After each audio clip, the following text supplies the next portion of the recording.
And win it he did, at least game one. To the bottom left we have the player with a lead in the best of 3. Starting for Team MVP, it is... MVP Sniper.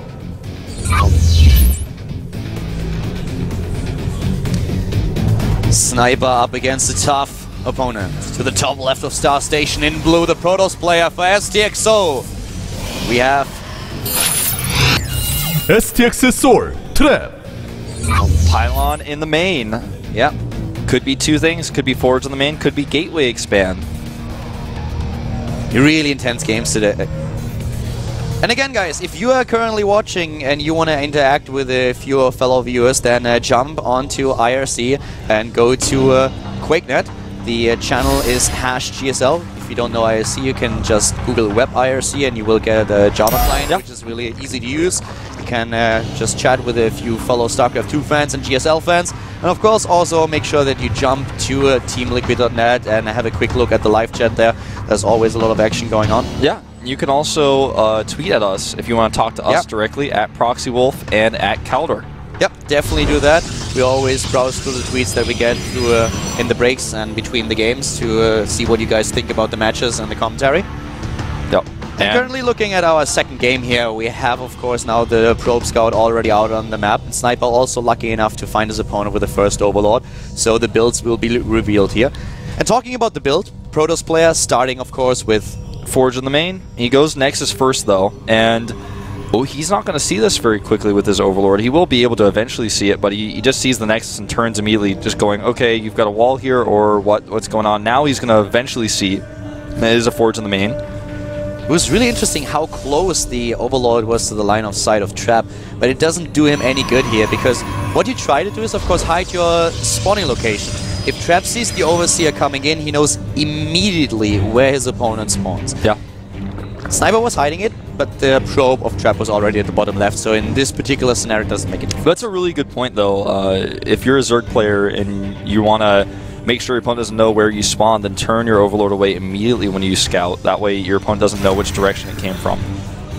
Second base now for both of these players, and this is the third just not blocked by Trap. He knows about it, but he wasn't able to get the probe there in time to block it off for a bit. Yeah, very important that he knows, though. He will allow leave with the probe. This map is huge, by the way. I mean, this map is going to be a map where if we see late game, there's going to be engagements and run-bys all over the place. Interesting third base choice. He takes the one that's a little bit further away, rather than the one that's kind of to the left. I like the strategy that Sniper played in Game 1, by the way. This is something that we haven't been able to talk about too much because the game was just so fast-paced. But what is usually happening when you see a player starting with a Stargate? The Zerg counters with most likely Hydralisks. That's something that you see all the time. Hydras, the Protoss player then transitions into Colossi, and then you have this battle going on where the Zerg eventually will head into Hive Tech, try to get those Vipers out, or the Spire for a few Corruptors.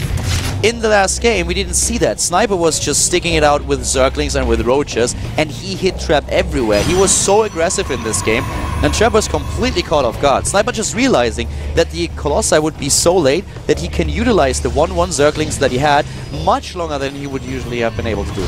Plus, then later on when he switched into Mutalisk was just a great idea after seeing the double robo, getting that important information. That's something where a lot of Zergs are a bit reluctant because they know there's a Stargate. They saw those Phoenixes early on and they're like, do I really go into Mutalisks right now? Do I have the lead in production and resources that I can overwhelm him? Or will he just get the Phoenixes out, maybe even get the Onion Pulse Crystals, and then I will lose all the Mutalisks? Then you have to build like Corruptors too, and it's a very, very dangerous dance that you have to engage in. Yeah, very thin lines are drawn. The probe here is saved by a Zealot this time, not just Lucky. And so that's important. He gets that probe home, but there's no probe on the map to make a forward pylon, and we see a faster robotics before +1. Yep. So this is going to be a very different build than what we saw last time. Does not start a second Phoenix at all. Okay, there it is. And he will, of course, kill the Overlord, but it's already seen what it needed to see. And a Roach Warren to start this time. No corners cut by Sniper. That's going to be really interesting to see this build of Trap unfold here. Starting it off with a Stargate, building one Phoenix, now he's going into additional ones, following it up with the Robotics, going into +1 attack. Zealot's just going to sit there and take it, man. Yeah. He had no say in the matter. Very calm Zealot. A lot of spores being started here, so the Phoenix is going to do very minimal damage, at least initially. One stray Overlord, though, does get caught. Yep, the Overlord is now not being transfused, and there's the move in again, takes it out finally. But here we go, the first Immortal has been started. Great, of course, to defend against Roaches.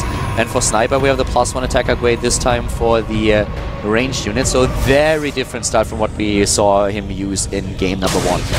Ooh, and it looks like he's in the perfect spot to just grab a drone. Grab a second one. You can kill about 4 or 5 drones here if he micros correctly. Yeah, he's in an awesome position here. Doesn't lose a single Phoenix. Now the 4th one joins the fun. And he can still pick off a few Overlords. They are still on the map here. But let's see what Sniper is going to do. He's a little bit ahead in overall supply, and this time he goes straight into the Hydralisk transition. So this is a little bit more the standard style that you see. We talked about this just a bit earlier. Of course, we have for Trap also the transition into Colossi, and it's a very fast transition. Yeah.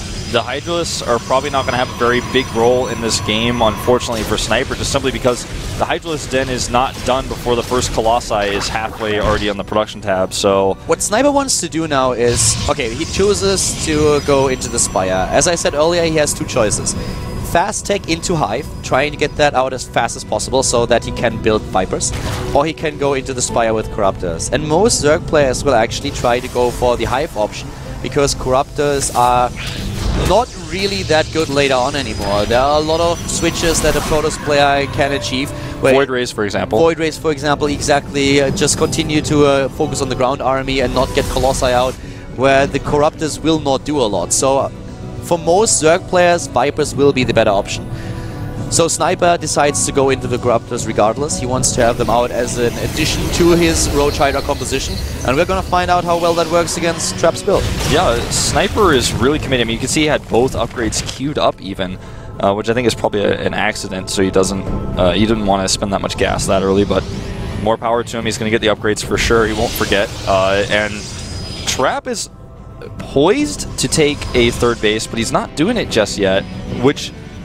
It almost makes me feel like he's just going to attack. Instead, he has a ton of gateways, and he's moving across the probe. I think he's just going to hit a timing here. Yeah, he's hitting the timing with the 2 Colossi. This is a really common timing if you're up against the Zerg player, and this is also one of the reasons why Sniper, who identified it, went into the Spire instead of the Hive tech. Because if you try to go for Hive, you are not ready to deal with this. He needs the Corruptors out now fast, and with 2 Colossi, you can still engage this army when you have a few Corruptors, and he's waiting for the 6th. So this is awesome play here by Sniper, but let's not forget that Trap also has the Mothership Core with his army, so he can recall anytime he wants. He can recall, he can slow, he can do whatever he wants. The Spore Crawlers are going to tank a little bit of damage here. Buying time.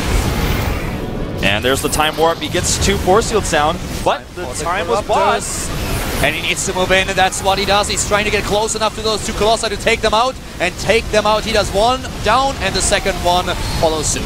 Sniper is, you know, looks like he may be able to just hold this with the next few Roaches coming out. He's already taken out the Mothership Core. The Corruptor's now a little bit useless. But we still have those Immortals, and they do a significant amount of damage. A huge supply lead for Sniper here. With a Force Field on the ramp, that would be brilliant, and there it is. He just didn't have the Larva to make as many units as he would like here. Great Force Field on the ramp. As you mentioned, he's going to lose the Roach Warren now, though. Roach Warren at the natural, and he's not only going to lose the Warren, he's going to lose the Hatch, too.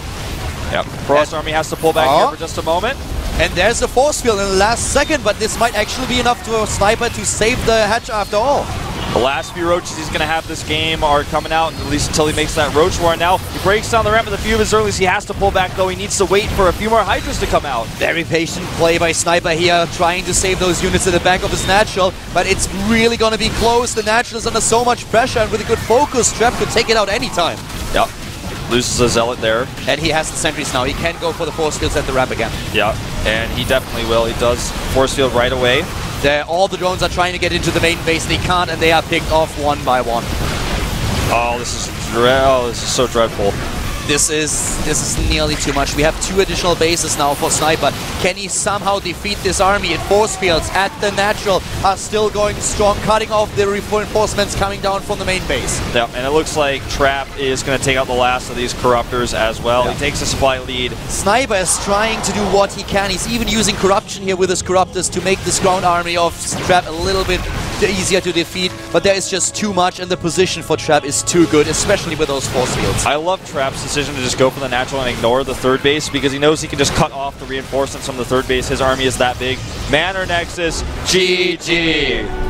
GG and game over. We have once again a third game between the 2 players. Yeah. Awesome. Taken into game 3 now. But a great timing, and you could really see how well that worked out. The difference in time between Hive Tech and the Vipers, them being really useful, having enough energy to cast all those spells, and getting the Corruptors out there is not a big one. But in a timing like this, it's really a significant one. So that is something where Sniper's decision really worked in his advantage. But still, Trap with the engagement took the better battle and was able to just push through, take down the natural. So very well played. A very clean timing here by the Protoss. Yeah, extremely so. And he knew exactly what he needed to do. He wanted to go swing the hammer down hard at the natural instead of going for the third. Third base he could have picked off and then walked away. It took a third and kind of transitioned. But in this case, said, no, I'm actually just going to hit you so hard because I know you're desperately trying to buy time for those Corruptors. You don't have enough units on the ground. And then he force fielded the ramp. He cut off those reinforcements via force field, and any reinforcements that came from the third base would be streaming out too slowly at a time, and he just cut them off and killed them there. Really, really positional play at the very end there by Trap. Yeah. And you know these things, that this is always the occasions where we have this discussion and kind of flaring up again with the force fields in general. There was a huge article of Morrow in Wings of Liberty where he was talking about the force fields, and they have been a topic of discussion ever since. People talking about how they think force fields are not a good addition to the game, but at the same time also admitting that force fields, of course, at the current state are very much needed for a Protoss player. But it's really something that pops up every now and then, and especially when Zerg players have the problem that their main base is completely shut off from the rest of their army. It's very, very difficult once the force field is in place to do something about it. Yeah, very, very difficult, and that's what we just saw. I mean, the force field locked him in. Yeah, that's what Trap was aiming for. That was the one thing that he wanted to go, and he achieved it, and then he ran with it. So, very well played by Trap. We have now a tied-up series, and Sniper has to find some way to deal with his opponent on a kill on base if he wants to advance to the second round. Jumping into the game here now at the GSL at the WCS Challenger League Korea with Paul on Wave.